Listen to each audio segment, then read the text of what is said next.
Halo semua, kembali lagi dengan aku, Habib Zainal Mubarok. Ngomong-ngomong soal pemilu kemarin, kamu dukung paslon nomor berapa?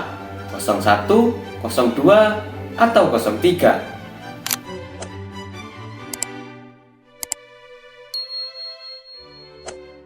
Pemilu kemarin banyak janji-janji, banyak partai politik yang mereka ingin menang sendiri. Pemilu 2024 selesai dan suara rakyat menentukan. Indonesia punya pemimpin baru, Presiden Prabowo Subianto.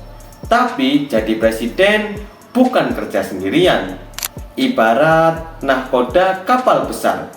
Prabowo butuh tim solid untuk menjalankan visi besar bangsa Indonesia.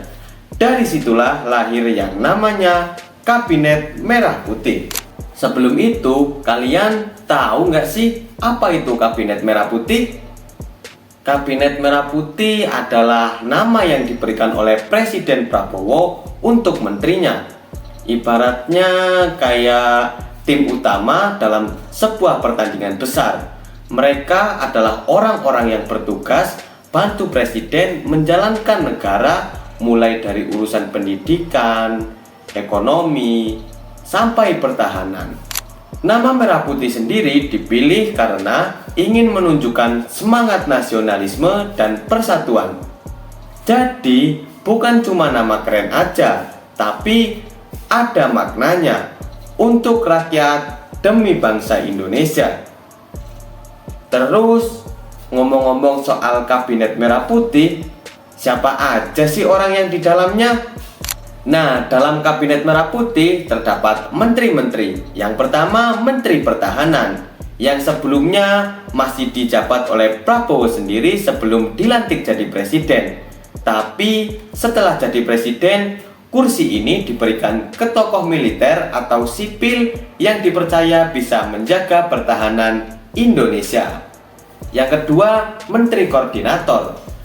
Dari beberapa menteri koordinator ini yang tugasnya ngatur beberapa kementerian, sekaligus contohnya politik, hukum, keamanan, Menko Perekonomian, dan lain sebagainya. Terus yang ketiga, Menteri Pendidikan. Menteri Pendidikan dan Kebudayaan ini ditugaskan untuk meningkatkan kualitas sekolah, kampus, dan sistem-sistem belajar. Fokus utama mereka saat ini katanya pendidikan vokasi dan digitalisasi sekolah. Yang keempat, Menteri Sosial. Menteri Sosial ini mereka yang fokus bantu masyarakat miskin, distribusi bantuan sosial, dan menjaga keadilan sosial. Dan yang kelima ini nih, Menteri Keuangan. Nah, menteri ini sangat penting banget dalam kementerian. Ibaratnya bendaharanya negara. Mereka yang mengatur anggaran, utang negara, dan belanja pemerintah. Di bawah Presiden Prabowo, banyak yang berharap belanja lebih fokus ke rakyat-rakyat kecil dan pertahanan. Selain itu, masih banyak lagi, mulai dari Menteri Pertanian, Kesehatan, Luar Negeri, sampai Menteri UMKM, semua punya peran masing-masing dalam pemerintahan. Terus, apa sih yang membedakan Kabinet Merah Putih dengan yang sebelumnya?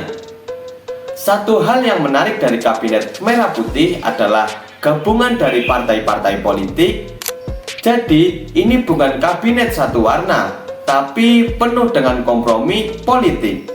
Tapi yang bikin beda, Prabowo katanya pengen kabinetnya kerja cepat, banyak tugas-tugas besar, dan seperti swasembada pangan, modernisasi militer, dan memperkuat pendidikan vokasi.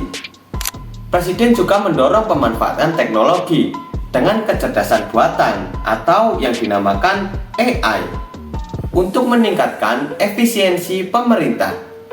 Dan Prabowo juga bilang, saya ingin jadi presiden untuk seluruh rakyat Indonesia, bukan untuk satu kelompok saja. Terus Dalam kabinet merah putih ini pasti ada yang namanya harapan dan juga tantangannya. Tantangannya pasti banyak, contohnya ekonomi global masih nggak stabil, krisis iklim mulai terasa, terus pendidikan dan kesehatan belum merata. Tapi harapannya juga besar. Masyarakat berharap kabinet merah putih ini bisa jadi kabinet kerja beneran, bukan cuma kerja pencitraan. Bisa menyentuh masalah real rakyat, bukan hanya debat-debat politik di TV-TV. Jadi teman-teman, kabinet merah putih ini bukan cuma soal siapa jadi menteri, tapi tentang arah masa depan bangsa Indonesia mau gimana di bawah pemimpin kabinet merah putih. Kita sebagai rakyat juga punya tugas kritik, tapi kritiknya yang membangun. Pantau kerja pemerintah dan kontribusi dari bidang kita masing-masing. Karena merah putih bukan cuma warna bendera, tapi janji untuk terus mencintai negara ini dalam keadaan apapun. Jangan lupa like, komen, dan subscribe. Dan tulis di kolom komentar, aku bahas konten apa lagi. See you!